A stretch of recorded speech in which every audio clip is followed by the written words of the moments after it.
And you're on the doc.org every Tuesday and Thursday, dropping new shows. And we're going to get you, guess what? Off and out of the shallows and into the deep. We're going to have a great conversation today. Man, part one of this was great. You're ready for part two. It's going to get much deeper. You're going to find out more about it.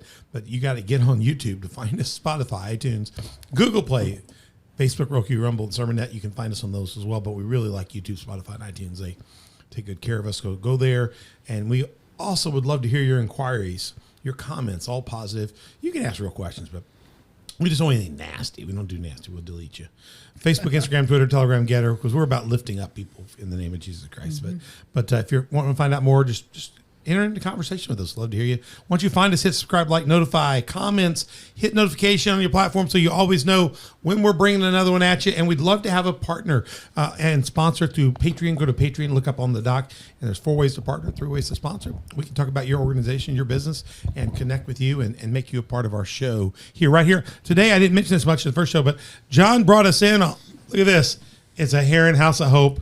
Man, that's like a nice cup. That's nice. That's like a Yeti. I mean, that's top-notch stuff. I got my drink in it. He brought it in. I dumped my drink from my other one into it. He did bring Mother Beth of it, but he's merchandising it over there. Look at that. It's a smaller version. I mean, and look here. Look, if you on the doc.org, there you go. Well, that's a good move, John. I love that. That looks great. It's yeah, great those are great. But if you want to be a Patreon partner, we'll get you here. We'll talk to you about what you're doing. This is a special program we're doing, but we'd love to do this with you as well. So go to Patreon, let us know. And you can go to onthedoc.org to find that. You can find all of our platforms there, and it'll link you over to it. It'll make it easy if you don't know how to do stuff. And if you have questions, just email us at info@onthedoc.org. We'll fill out the information. We'll get it back to you. Enter into relationship. I'm Pastor Troy. I'm your host here. Got Mother Beth on platform with me today. How you doing, Mother Beth? I'm good, honey. How are you? Hi, honey. I'm doing good too. We've been apart, so we're glad to see each other again. And I'm tired. I've been jet setting back and forth between Florida. I had a tragic death in our family. Stepfather passed away after a 12, 13-day bout with some sort of lung issue and didn't make it. And we're going to be going back again. So I've been to Florida twice in 10 days. Have not touched beach or water, other than shower, yes, but really, we have a pool at the place. I haven't even got into that. You know? No. Not even been on the water. I mean, I had a meal in front of water, so that's about the best they got. So, but God is good, and through all that, we've seen amazing things happen. I got Lucas Winkler in stage. Lucas hasn't been to a beach with me. He didn't go down with me, but I don't see him much these days. He's always going someplace. Where's the coolest place you've been in the last 7 days? Ooh, that's tough. I mean, I was at NASCAR last week. I heard. I thought I saw you as it went. Yeah. You were in one of the cars, or were you just off the side? No, I was off to the side. I wouldn't trust myself going that fast. So you were off there. Lucas is always someplace. He could be Nashville someplace doing a shoot, or anywhere in the world. You know, he lives in our house, but we never see him. I hear you go. You won't be. You'll be in a cave soon when you go into the cave. Yeah, it's in caves in 2 weeks. No, man. So you're a cool dude, man. Who's the coolest dude you've ever run sound for? Ooh. Coolest? Can you say? Ooh, I don't know. Is it secret? You know what? I'm blanking on the band. It doesn't have to be a Christian. No, I know. I know you do Christian stuff, a lot of Christian stuff, because all of us beg you. Just gonna say, I would say Nelly is definitely the top 2 for sure. Yeah, somebody who guess who the band was he had this year on the stage? Who's that? What's the band that does the song? I said I love that song. That's one of my favorite songs. Golly, that leaves a lot of blanks. I'm not sure what you're talking about. Oh, come on. I said I know every word to that song. Oh, Flow Rida. Flow Rida, really? They sing that one song that I like that the Cleverleys do. The Cleverleys, that's right. Best favorite group out there, the Cleverleys. Go watch them. They were at NASCAR this year. What? Yeah, the Cleverleys were? No, Flow Rida was. The ones that originally did that the helps song. me better. I was getting Dierks Bentley was there. I mean, that's big country guy. You've been out to Kansas City Chief pre-games and stuff, which my stepdad was a Kansas City person, Chiefs fan. Mm-hmm. Well, you're back with us, the amazing Heron House of Hope, On the Doc Season 2 Ministry and Action Spotlight. This kind of show, if you watch a series, that we would do with you if you were a Patreon partner or sponsor with us. We're glad to work with you on this. So we're doing a Ministry and Action Spotlight series. Love to do those things. We've got Mr. John Steve here, part 2, and the backstory is about you, this show here. The first show, we gave you kind of what's happening today, what the amazing Heron House Hope is doing. Go watch part 1. But today, we want to dial in on the man behind the amazing Heron House of Hope. John, you told us in the previous episode, they're at 112 North 14th Street, serving people every day, Monday through Friday, at least 11 to what? 1? Yeah. 1. Got all kinds of programs he told us about. He, just a precursor, he has soup kitchen, but not really a soup kitchen. It's really more of a restaurant. You don't have to pay. There's an envelope on the table if you want to give a gift. You're not expected to give a gift, but anybody's welcome to bless other people. Food pantry, thrift store, bike resurrection program, catering, GED program, through John A. Logan, AmeriCorps job training program, commodities distribution, just so much more. So we talked all about that in part 1. Go watch part 1. But what we want to get at is John Steve. Now let me show you a little bit about John Steve. I want to run a video on John Steve. Then we're going to get into John Steve, and get into this man. And we talked about you're married, Alyssa, right? Happily married? Happily married. Would you admit it if you weren't?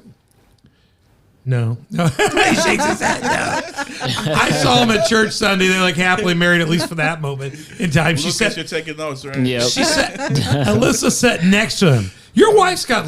I was in the back. You were sitting not where you normally sit to the side when I was prayer walking. Your wife's got long hair. Yes. I mean, It's pink too. Yeah. I know it's long pink hair, but it's long. It's way down long. It's like Because she wears it up a lot. So yeah. So I didn't know how long her hair. You have long hair, but not like that. but not like that. I know. But she might have the longest hair in the church. We may have to have a longest hair in the church competition. Yeah. Right now, everybody see my hair. I have missed 3 haircuts in a row. I got. Yeah, you're trying What to I did catch was up look. with her, aren't you? I stood it up and then I had to knock it. Down. And my haircut, I missed my last 3 appointments with my barber. I had to move because you're all in family Florida. stuff. But tomorrow morning, I was gonna get one today. I said no. Troy's taking one for the team. I'll do one too. tomorrow I see my barber at 11 o'clock. And I just realized, man, I got another appointment at 10:30. I got to see if I can move that 30 minutes or something. Oh my gosh! So I got to get this haircut. I'm going to be competing with your wife in the long hair competition. Don't do that. So let me show you this video real quick here. I gotta find it, y'all. Bear with me a second here. I've got 16,000 videos here. The Heron House Hope. Don't do that one. That was a bad one. That was a bad move. I shouldn't have clicked the button. All right, I think I got it. I got it here. Here we go. You guys ready for this one? Check out this incredible intro to the Heron House Hope, and we'll get ready for the backstory on this man right here.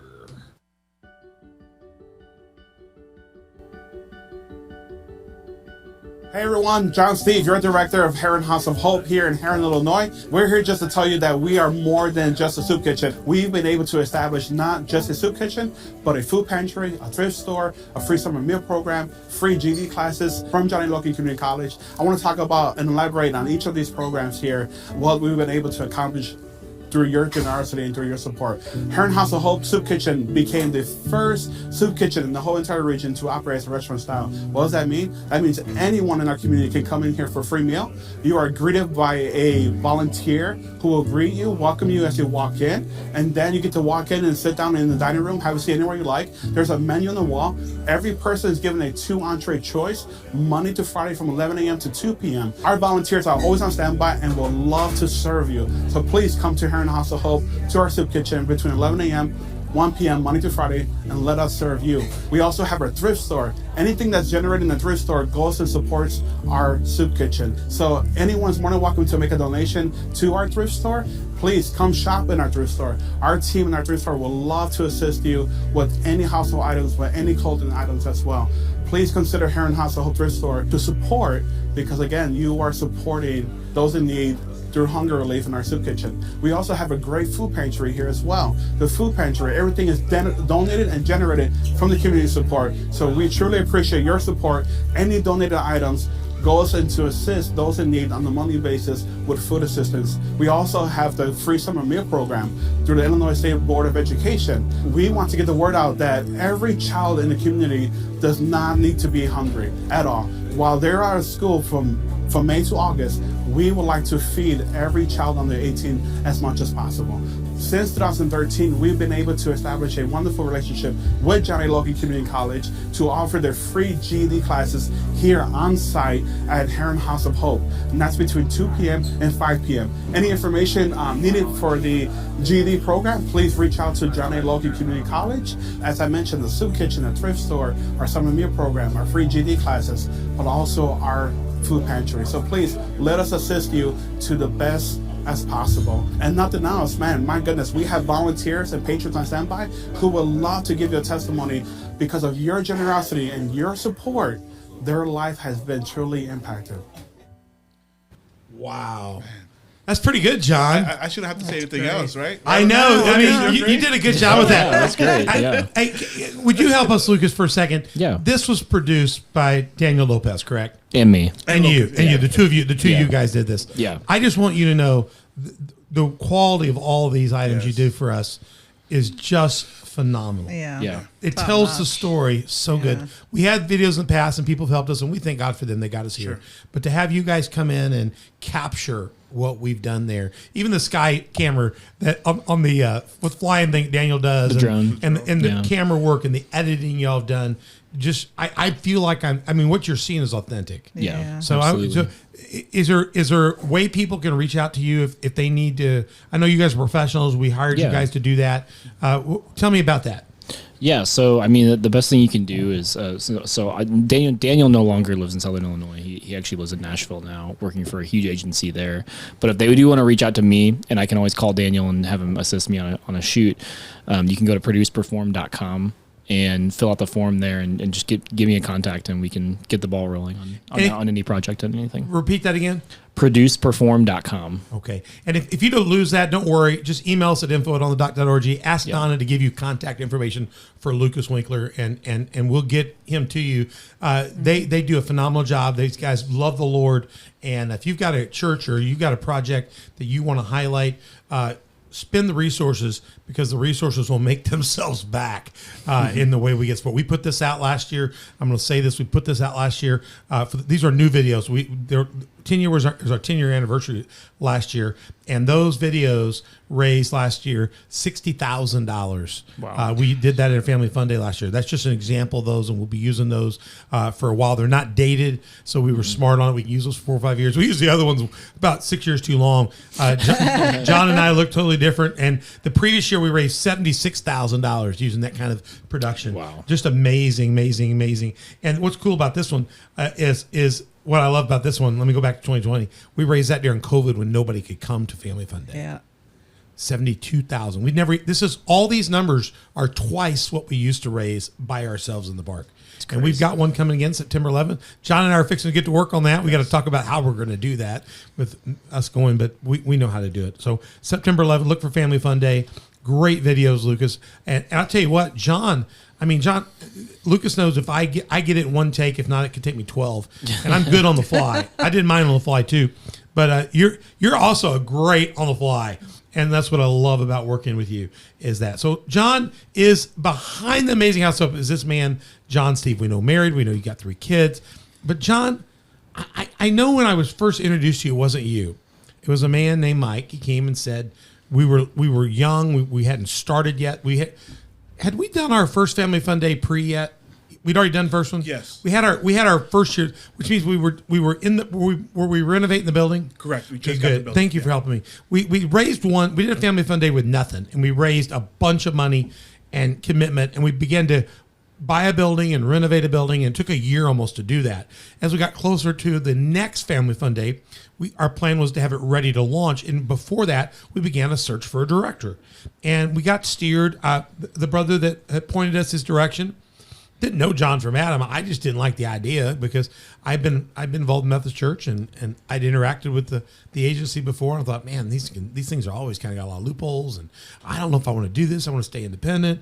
I was the negative one of those. I was like a negative Nelly. Because of who John was coming, the organization that he was coming through. And the organization is okay, but it's just that I just come out of a denomination. I'm non-denom. I thought, man, this group's got a lot of baggage and stuff. I don't know if I want to jump through all these hoops and all that stuff.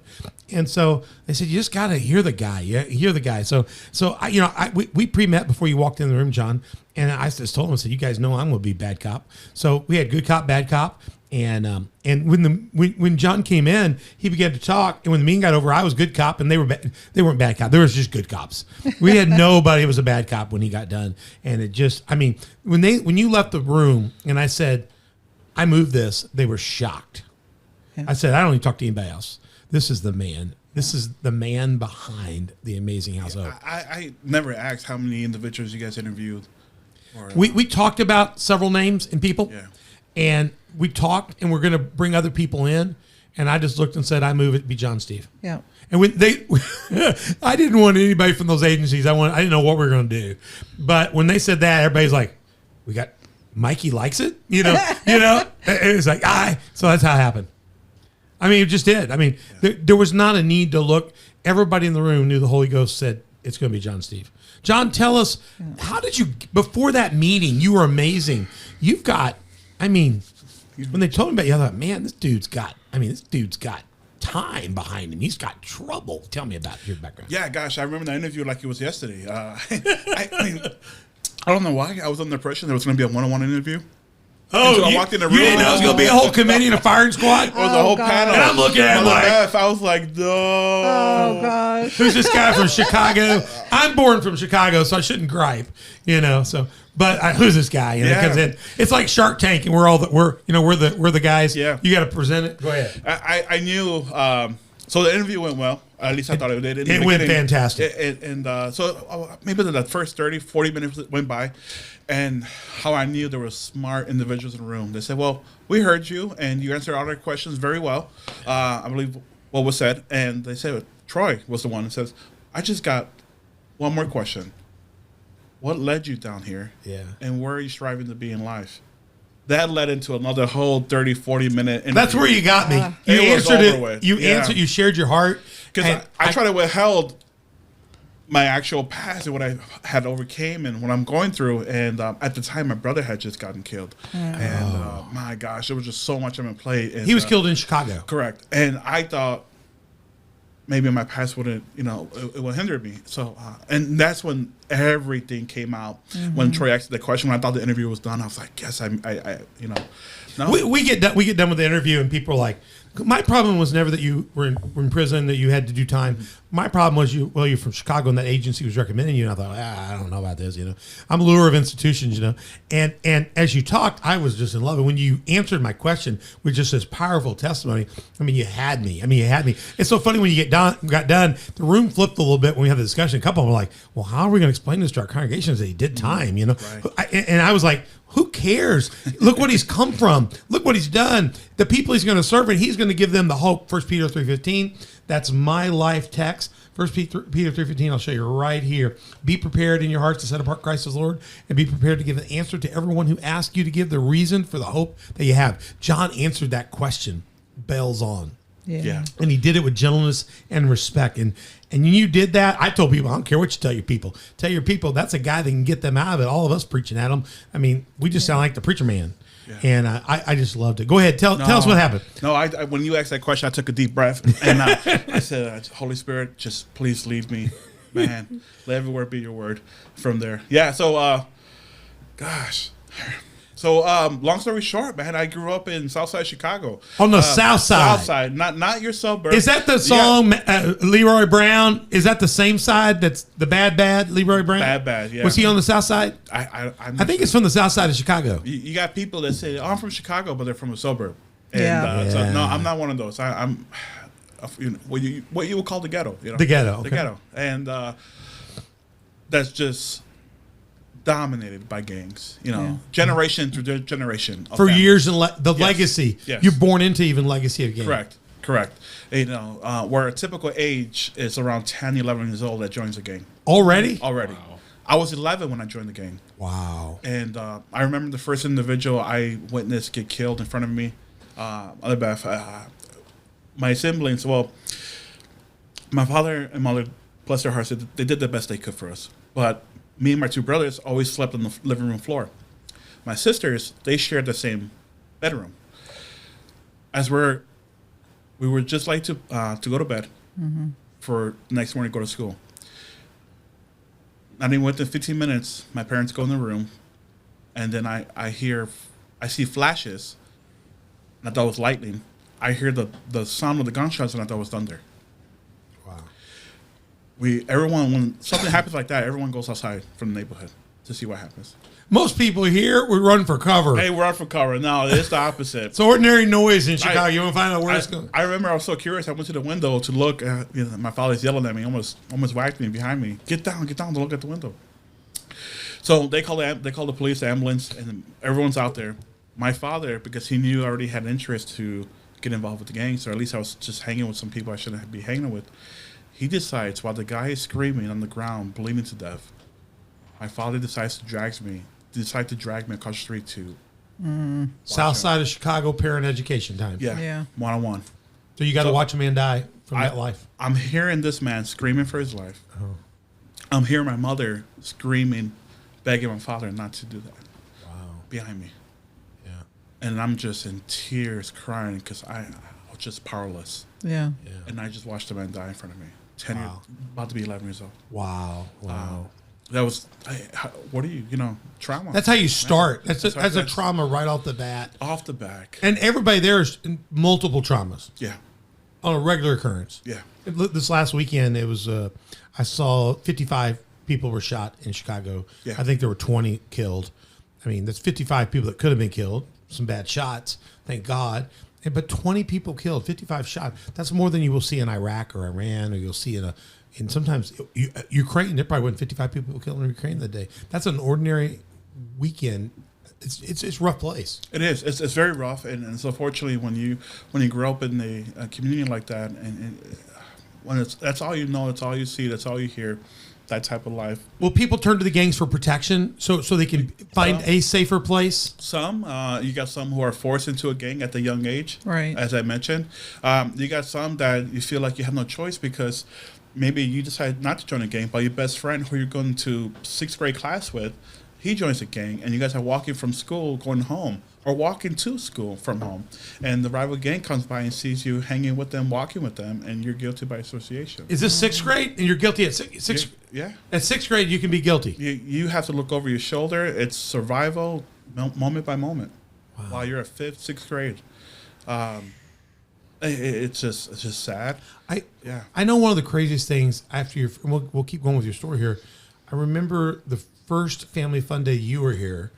We were out there and you brought, was it your cousin or nephew? My nephew. Your nephew, and he was like 4 years old. Yeah, just turned 4. Okay, and tell that story about that, because we were fixing to be interviewed by ABC. Mark Kiesling was on site, and we put out a press release that everybody, all 3 networks show up. It's a big news story here in House Hope Fun Day. We're always a good news story. They show up. It's a festival atmosphere, party atmosphere. We're selling food, music on stage. They're having a good time. Rides. Yeah, they got the cameras set up. There's pony Cakewalk. rides. It's everything for the family. And Mark's got his crew set up, and they're getting ready. They said, Troy, we want to interview this John Steve. Bring him over. Tell us what happened with you, because you had your nephew here. As soon as I believe it was Mark Kisley, as soon as he made that statement, Yeah, it was Mark. We're ready for the interview. My nephew, who was just turned 4 years old, he was down here because of what just happened.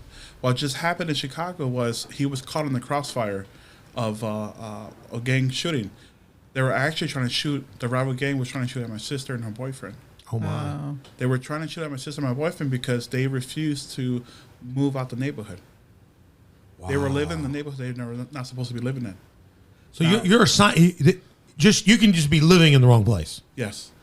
Wow. I mean, my siblings all have gang tattoos. When I say it's a miracle, I don't have teardrops. It's a miracle. It's a miracle. And I'm glad that God gave me the courage, the strength not to give into temptation. But there's been so many where I should have. There's no reason why I should not have gang tattoos over my forearms, my teardrops, or my neck. My brothers, my sisters, they all have tattoos everywhere. So Everyone. the girls joined the gangs too. Correct. Right. And so my sister was dating a guy at the time, and again he had tattoos everywhere. He had teardrops, and they were again living in the neighborhood they were not supposed to be.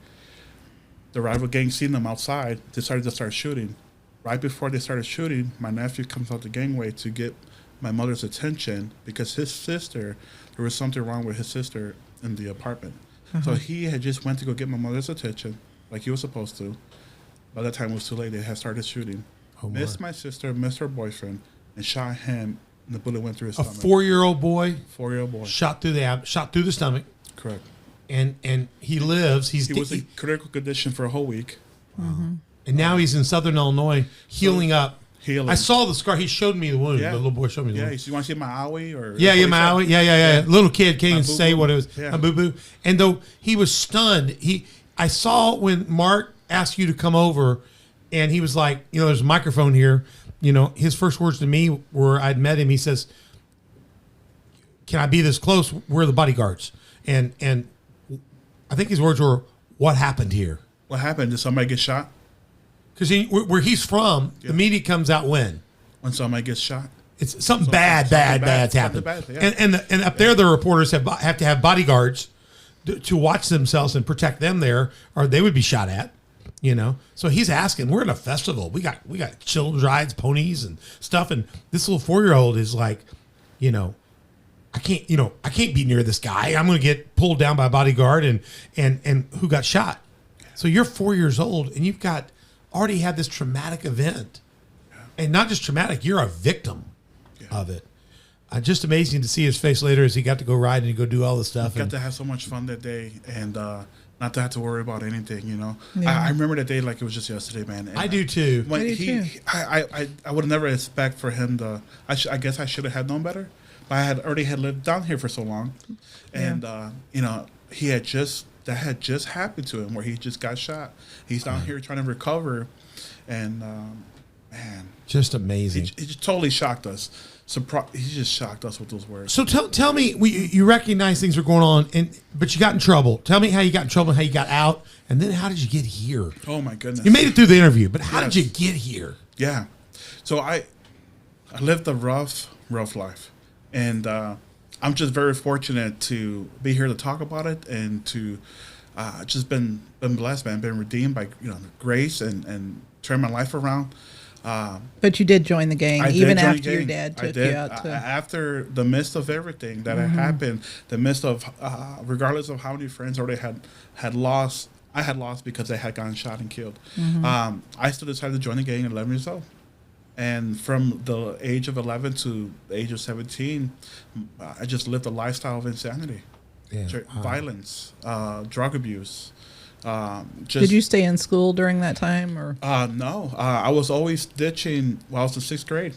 We would have daytime parties. The friends would always invite me, or if I was go to school, I'll go to school like an hour late, high, drunk already at Yeah. 6th grade. Yeah. And or if not, if I didn't go to school, it's because we were doing some parties early in the morning. Doing a whole bunch of stuff. Pull your mic in a little closer. We're Yeah. picking up a lot of ambient noise. So I just knows on my headphones. just getting involved with a lot of stuff that I shouldn't have been doing at a young age. But by the age of 17, I found myself incarcerated for attempted murder, a rival gang shootout, retaliation for my brother. My brother had gotten shot 3 times. This was the first incident. My brother had got shot 3 times up close. Different incidences. He Correct. didn't die.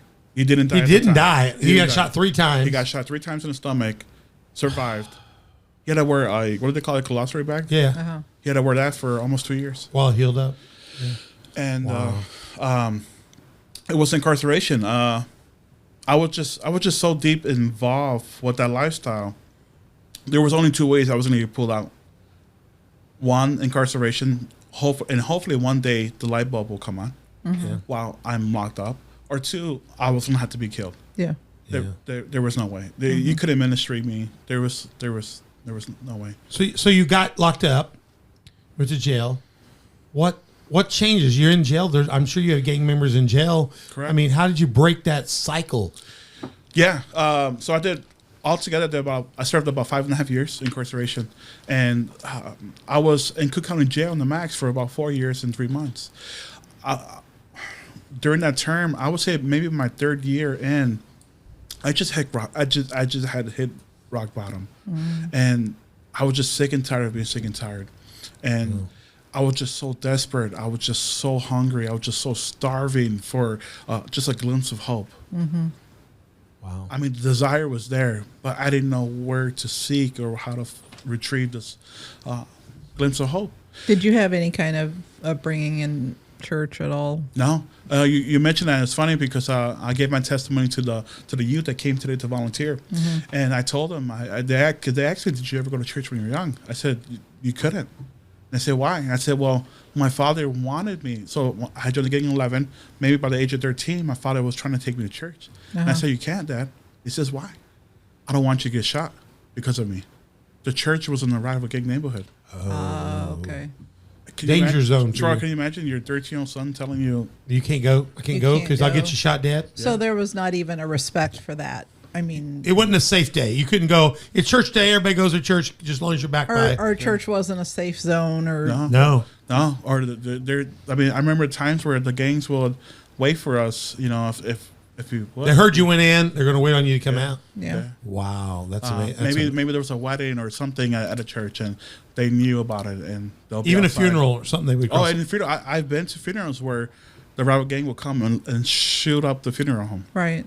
I've been there. just because you cross the line, even for that. Well, just again more retaliation. Right. So it's it was almost just- like country lines. You You. can't even go to a funeral home and be safe. Oh my gosh, I've been there when they will do drive-bys. Yeah. just incredible. You can't even rely on the cops. Everyone has to bring their guns to the funeral. So you're in prison. You're sick and tired of being sick and tired. Yeah.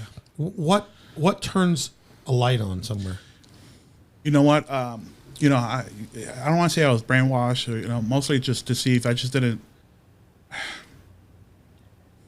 I was taught to hate certain gang members, certain gangs because whatever, Just who they were. just because who they were. Yeah. But then when you get incarcerated, these certain gangs that you were taught to hate and kill on sight or fight on sight, no matter what, you have to become allies. So that had really messed me up because a lot of us had dedicated our life to this neighborhood and this gang, and then now you have to. It's a whole set of rules. Different rules inside. rules. So now you you're have to allied. become allied against other Who- factions. Correct. Okay. And so that had kind of messed me up. And that only goes on the inside, but when you go back outside, it It's the reverts same- back. Correct. Okay, wow. So that raised a lot of questions and really confused me. Which is reality and which is not. Right. Correct. Right. So, Right. That's good. And it's man, inconsistent. I was shook and like, what is really going on here? Yeah. If it wasn't for incarceration, I would have never realized that. So it's almost like I guess in my mind, it's like in the Wizard of Oz when they pull back the curtain and they find out this is not what it is. There's something else. There's something So else. it caused you to begin to question. Questioned. And then again, at this time, I was hungry for something and I wanted to be done with the lifestyle. I had a glimpse of what it would be like if I was locked up for murder. Yeah, it could be forever. Because now, 3 years later, I got some time in. The guys who I'm supposed to get along with, I'm not getting along with them. I'm getting along with guys who are fighting murders because these guys are not going nowhere. Oh. And who's fighting murders? It's a lot of people, but some of my closest friends that I built a relationship with were guys who were opposite gang members. And these guys, again, were not going nowhere because they're fighting murders. Now I have a mindset that I feel like I'm fighting the murder because I feel like I'm never getting out of here. And every moment, every day that passes by, there's a chance where I'll catch another case inside. Right. Whether it's attempted Just to murder. defend your life or to Defend protect your life, yourself, yeah. Right. and it's like a cycle. It's like a bad dream, nightmare you can't get out of. Yeah. Yeah, you feel like you're just in limbo. You're lost. They call it the outside world.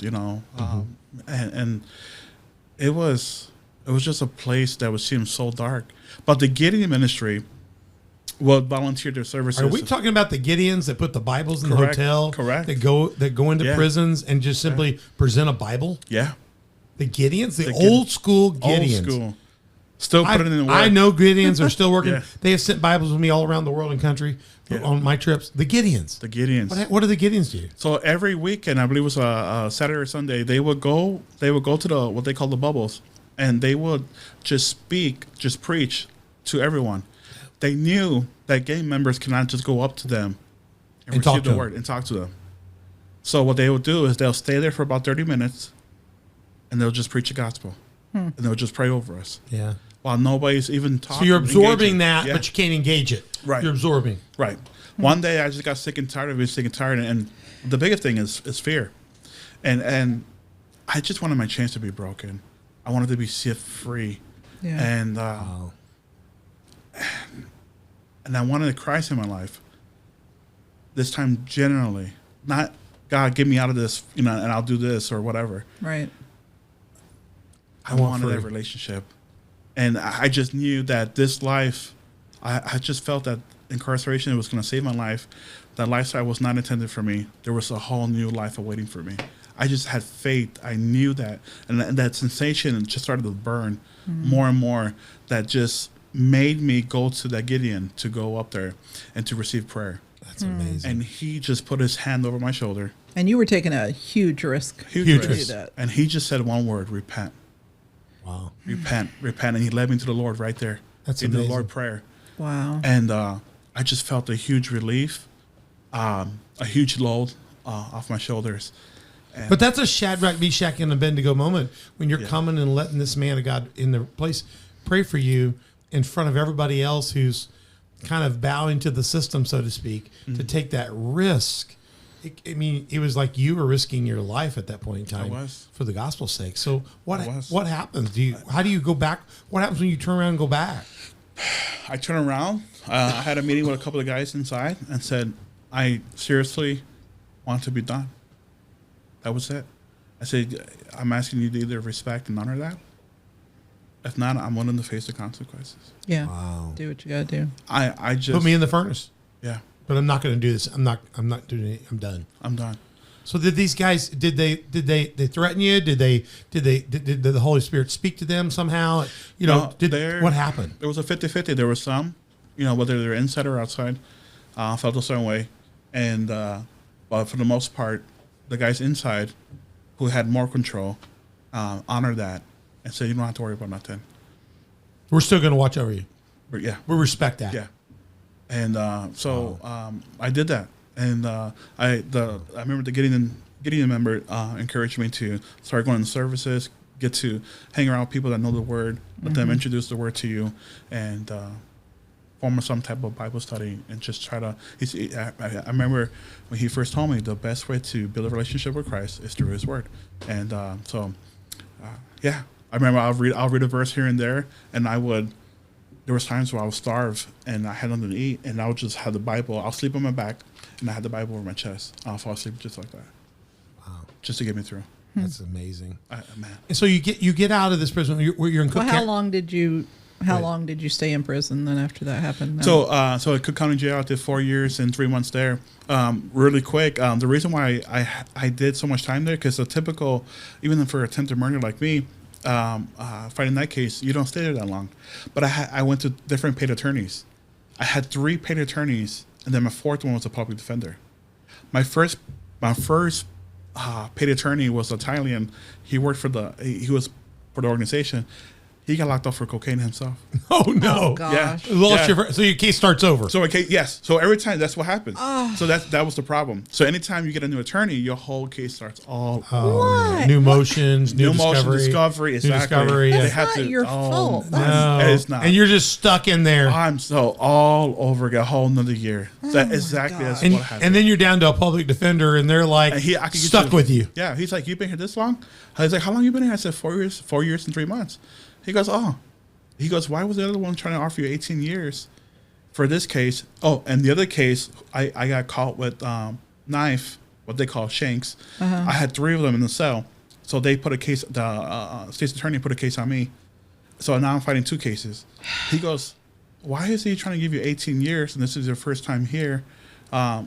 He goes, "I can give you 6 years and drop the other case." Wow, I was like, "Dude, where you been? where have you We been? wasted all this money Yeah, and time." But of course, God had you there. God though. had you there. God for had you. me there. There was a No, time no, that you yes. need to be there, and you look back Yeah. and look at that. I mean, that's kind of where I've been too. It's crazy. I've had crazy 10 days with my stepfather dying, and it's all been painful in that. But I've learned if you look up to God and you look around, sometimes you find out why Joseph took 20 years to get to where he has. Or you find out why it took Moses so long. Sometimes God makes us sit in places just so he can work on us. Yeah. And so you can see, now you can look back and see God had a plan for you despite what had happened. Yeah. His grace is out there. So now this journey has started for me, this new chapter, right? Because I'm trying to build a relationship with Christ and trying to get to know him. And the problem was for me is that I was assured, I knew there was grace and mercy for someone like me. Mm-hmm. But the problem was it was difficult for me to forgive myself. For what you've done, for everything because you found Christ, and now you're thinking, how do I reconcile this? I just felt so ashamed. They're like, there's no way there's that much grace for a person like me. Oh, and that was my biggest. I've heard that from so many people. I've heard that from. Way back in my early ministry. I've been in ministry 35 years. I had guys that died in my first church that were from World War I, and they had mustard gas. They'd seen kids mustard gas killed other kids, and they were in war. Yeah. And on their deathbeds, they had never forgiven themselves. One of them called and confessed everything to me and said, "Will God forgive me?" And I said, "You've been going to church with me for all this time. You don't know that God loves you. You don't know what I've seen. You don't know what I've done. You know." Right. And it haunted him his whole life. Yeah. To his deathbed. Yeah. I got so many friends there. You know, they're still alive, and they're from the gang from the neighborhood, and they feel the same way to this day, man. And I'm still trying to minister to them and say, hey, man. You know what's interesting is the devil traps us in thinking that grace is not possible, that his blood is not sufficient. And we saw this when we do our work in Thailand through Hands of Hope. We find the Thai people, they get caught in this cycle of being reincarnated, they think.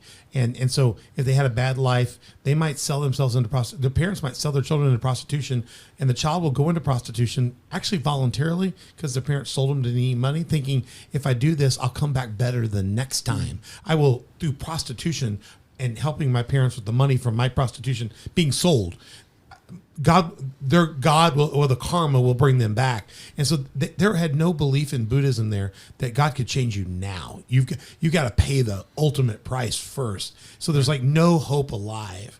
And then Christ is like, here we have Christ who can give it right now. Yeah. Yeah. He can take a sinner, no matter what they've done, and he can forgive them right then. Yeah. And what you were involved in is just another sin. It's no different than somebody that's had adultery or somebody else that's been a thief. Or, I mean, Moses was a murderer. Yeah. I mean, Moses was a worse dude than you. I mean, he hit it too. Paul. Yeah. You know, and once you learn those stories, how have you today? You are such a man of hope. And when you work around people, what was the key for you turning the door from being guilt-ridden to now saying, I'm the director of the Heron House of Hope? What turns that? How'd you get past that? Help people out. Oh my goodness. Again, as I mentioned, God's grace, God's mercy, God's love. Building a relationship with him, it was the best thing I ever did. That desire, that appetite, that just being starving, being hungry. And for me was, I got a verse here. And I remember when I was incarcerated and how I came down here. Paperwork was ready for me to go back to Chicago. So you were down here. Okay, you were down here in a trustee program. Correct. After you got out, you had to be on probation or something for a certain time. Yeah. And that's how you got from Chicago to Southern Illinois. So tell us your scripture. I want to go back. No, I came down here just on faith. When I came down here, you had to pick a place, someplace. I was in a halfway house. In a halfway house, didn't know anybody, didn't have a job, didn't have $1 in my pocket. I just knew, with the little time I had to build a relationship with Christ and to get to know him and get to know his word, with the little time I knew that he was going to take care of me, and I knew he had a plan. Uh-huh. I knew he wasn't done with me. I knew. And you chose Southern Illinois instead of the south side of Chicago. Yeah. I remember when I was getting an interview to come down. I had to get an interview because of my game background. Mm-hmm. And I said, well, they asked me at the end of the interview, do you have any questions? I recall asking, what's the gang population like down there? They looked at each other, started laughing. Yeah. I said, why they're laughing? He goes, you must mean what's the deer population? Yeah, right. Yeah. Yeah, it's gangs. It's the gangs from Chicago coming to shoot our deers. That's about it. Yeah. I said, man, what am I getting myself into? And that's just when I knew it was going to be a culture shock. It's such a change. The first time I grabbed John, I said, John, jump in the car. We're going to go show you something. We got out someplace. I jumped out of the car. I left my wallet, left my keys in the car. Mm-hmm. Right? He's like, hey, you need to lock your car. You left your keys in the car. I said, Man, you're not in Chicago anymore. You're in Southern Illinois. Yeah. That's okay. It'll be here. Yeah. It's like just unheard of stuff. So, what's that script? Tell us your Yeah, scripture. it's Hebrews 11:6, man. It was one of the first scriptures I got in. I remember reading when I was locked up.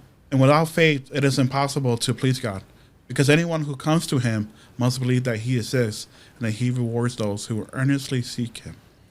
The good news: have faith in what is not seen, for God rewards us for our belief in Him, and His rewards when we don't need to see to believe. Faithful servants are rewarded for their commitment and dedication to work in whatever is committed into their hands. So you got down here on that scripture. You got in the halfway house. Somewhere you got connected up with the local social service organization.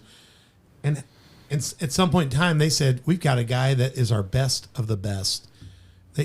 All they told us was he did time. He's a trustee now down here. He's in our program. He's the best of the best. And I think he'd be perfect for this program. I was like, no way. We can't handle that. He's not going to work. And then in walks you. What got you here? Why were they trying to sell you? So and they undersold you. Yeah. The guy believed in you, but he undersold you. I mean, what got you from here to being so trusted so quick? Wanted to serve. Yeah. Wanted to serve and just wanted to be utilized as a vessel. It's my everyday mission, man. Waking up, trying my best every day, waking up to surrender to His will.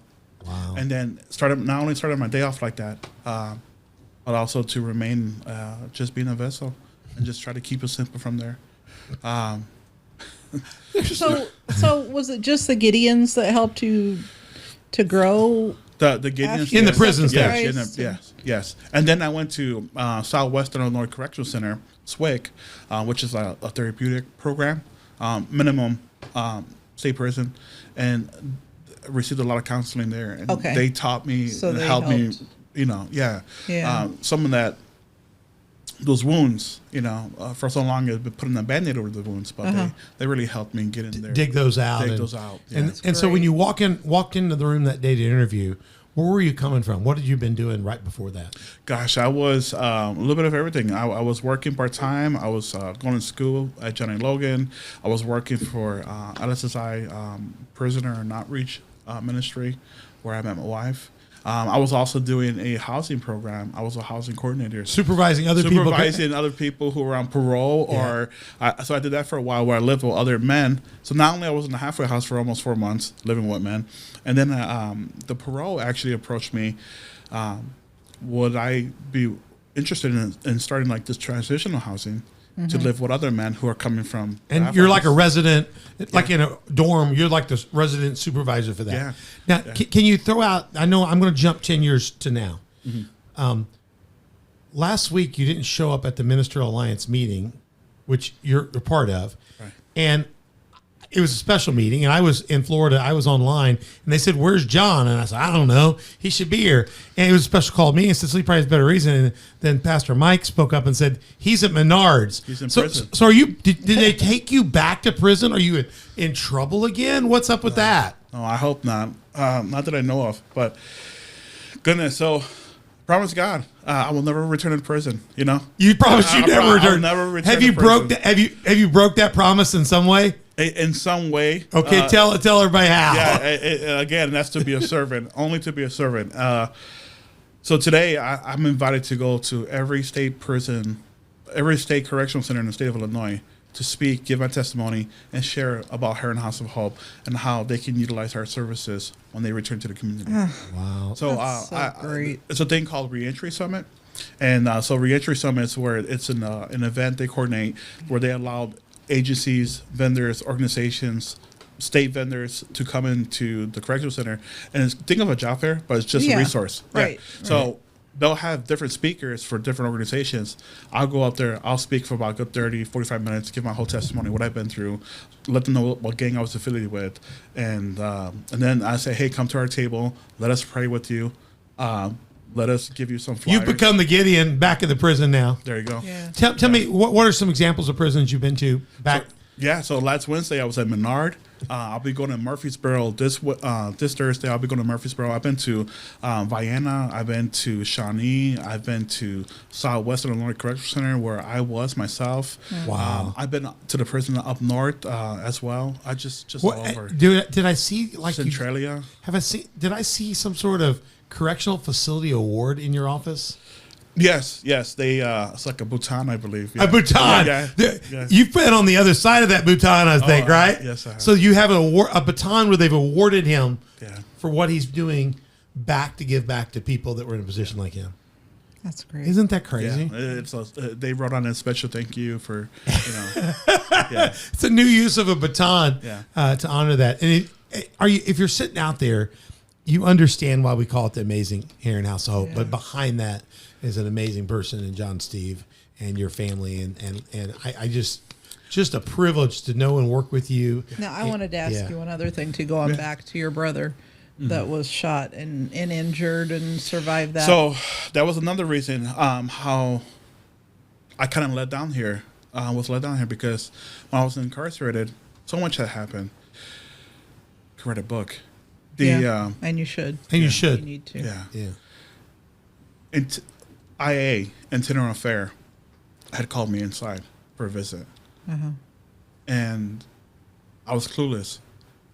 Their job was to inform me give me some information from one of their informants who happened to be from my neighborhood to inform me that there was a hit on me. Wow. Turns out the hit was not on me. The hit was on my brother. Oh. And that's how he ended up getting shot 9 times. Was he in prison at the time, or was he out? No, I think he was out already. Okay. And I recall every day I would call him, and I would try to convince him to come down here. So you don't have to look over your shoulder. People wave at you. People stop and ask you if you need a ride. People are nice down here. People don't care about your background. They want to know. They want to help you Yeah. achieve your goals. You know, he wasn't done giving up the lifestyle, unfortunately. So Yeah. But he did yeah. then get shot and killed. So I'm glad that I was told that information because I think that was just like the icing on the cake for me to make the decision to come down here. Yeah. I was already praying to God for a sign and everything else, and Man. that was the push. And now today, Soup Kitchen. We're not just a soup kitchen. I like that. No. I got to change. That's what it should say now. We're Yeah. not food pantry, thrift store, bike program, catering, GED program, AmeriCorp. So many people. So And I many got a lives. verse that I know that's one of your favorites too, and I know we're getting there on Wednesday nights, but this is where I see House of Hope fits in, and I think we need to put it on our webpage on the front, when it talks about the sheep and goats. Yeah. Do you agree? Yeah, absolutely. Matthew 31. Go ahead, read it. Yeah. When the Son of Man comes in his glory, and all the angels with him, he will sit on his glorious throne. All the nations will be gathered before him, and he will separate the people one from another, as a shepherd separates the sheep from the goats. He will put the sheep on his right and the goats on his left. Then the king will say to those on his right, "Come, you who are blessed by my Father, take your inheritance, the kingdom prepared for you since the creation of the world. For I was hungry, and you gave me something to eat. I was thirsty, and you gave me something to drink. I was a stranger, and you invited me in. I needed clothes, and you clothed me. I was sick, and you looked after me. I was in prison, and you came to visit me." Wow.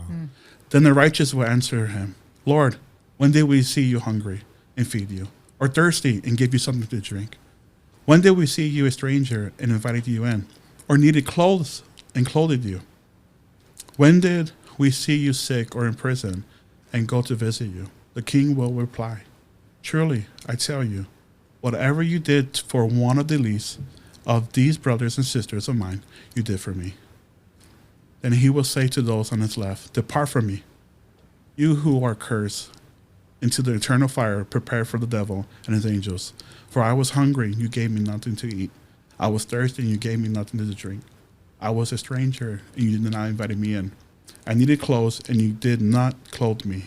I was sick and in prison, and you did not look after me." They also will answer, "Lord, when did we see you hungry, or thirsty, or a stranger, or needed clothes, or sick in prison, and did not help you?" He will reply, truly I tell you, whatever you did not do from one of the least of these, you did not do for me. Just amazing, amazing, amazing. John came in that room. He shared his heart just like this, and we've been friends ever since. Yeah. I'm your pastor today, and I'm honored to be your pastor. Mother Beth and I are just a privilege to get to know you. Hey, guys, if the House of Hope, you've seen the story, you're hearing about it, HeronHouseHope.org. Go there, the website, check it out. But John is always looking for churches, organizations, Yes. businesses, individuals. If you want to support this, and John will come talk to you. He'll come talk to your organization. He'll talk to your group. I mean, he'll share his heart with you.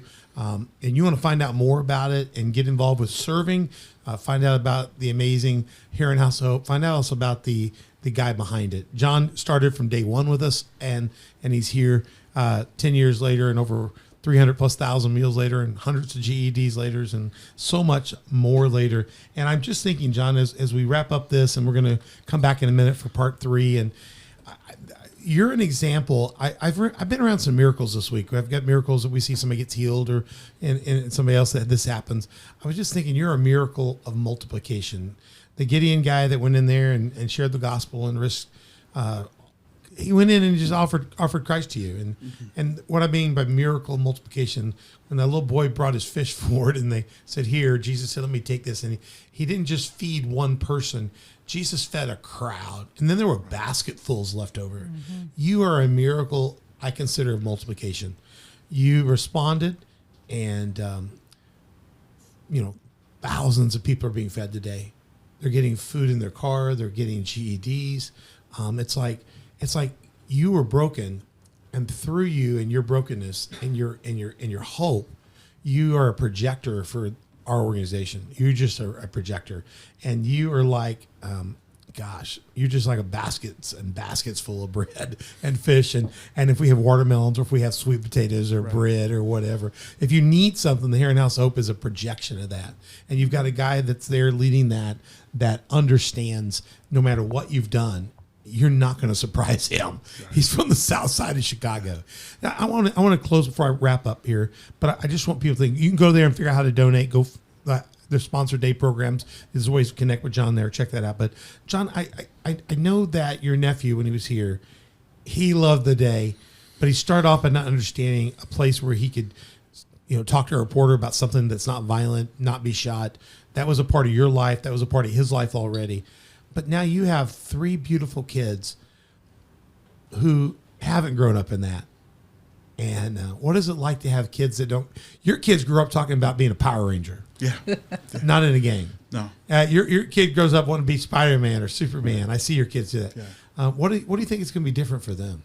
Oh man, the amount of opportunities and everything they will, just the opportunity alone for me to be able to, what I would be able to teach them and give them, not just physically but spiritually, and that support, that mentorship, and not have the barriers or obstacles or challenges that I had as a kid, or my father, for example. Do they go to church with you without fear of getting shot? Absolutely. Absolutely. They can go to church. They know their weekdays because of Wednesday night service. And they know Sunday morning. They keep you reminded. It's time to go. Yeah. Isn't that great? Yeah. I'm gonna snitch on Marco. Jesse, my middle one, he loves church more than Marco. Oh yeah. Your miracles, the miracle multiplication is continuing to happen through your family, being raised in a total different way, and you're a miracle in our life. It really changed so many lives. We're gonna be back in the finale, not just the finale of the Heron House of Hope, the amazing Heron House of Hope, but this is the finale of season 2. We're going to be back for season 2 finale, part 3 of the amazing Heron House Up story, the backstory on the Heron House Up. We're going to tell you a little bit of how it got started and kind of get you into today. And we're going to be back to talk to you that at onthedoc.org. Find out more. You can ask questions at onthedoc.org. We'll be glad to tell you how to get in contact with John and get more information. Go to heronhousehope.org to do that as well. John, it's been so good to have you here. Mother Beth, great work today. Lucas, just amazing, don't you think? Yeah. Yeah. Lucas has been a part of so many of these family fun days, doing the productions for that. yeah. And just has helped raise. There's so many people that make this happen. But at the source of this, when we walk through that door, whoever's greeting, that smile reflects the smile that's on your heart. So I really appreciate that. Guys, join us at YouTube, Spotify, iTunes, Google Play, Facebook, Roku, Rumble, Sermonette. Put this out. If you'll share this with other people, maybe other people will help be a part of this miracle and will make this miracle go farther. Help it go viral. Share the story. It's a great story. Go watch part 1, part 2, and be back for part 3. Subscribe, hit like, notify. We'd love to have you as a Patreon. We'd love to highlight your ministry, your business, your Christian organization. Just reach out to us. 4 ways to partner, 3 ways to sponsor. And we'd always love to have you come and be a part of John's church and here at Community Faith Church. He attends here with his family. And Marco would love to have you. And all of them. We got to get him wanting to like church as much as his brother. Yeah. Yeah. 10 o'clock on Sundays, 6:30 on Wednesdays. COFTV.com is our online website. You can check it out. Wherever you are, you need to get in a Bible-believing church. And I want to thank the Gideons out there for the work they do. If you've been a Gideon out there, you have blessed so many people. And I know the rewards are there. So check that out. We'll be back soon with part 3. I'm with Mother Beth. Thank you, Mother Beth. Thank you, Lucas. And thank you, John. We'll be back soon. I'm Pastor Troy. And you've been on the dot. Get this out there. Share it with others.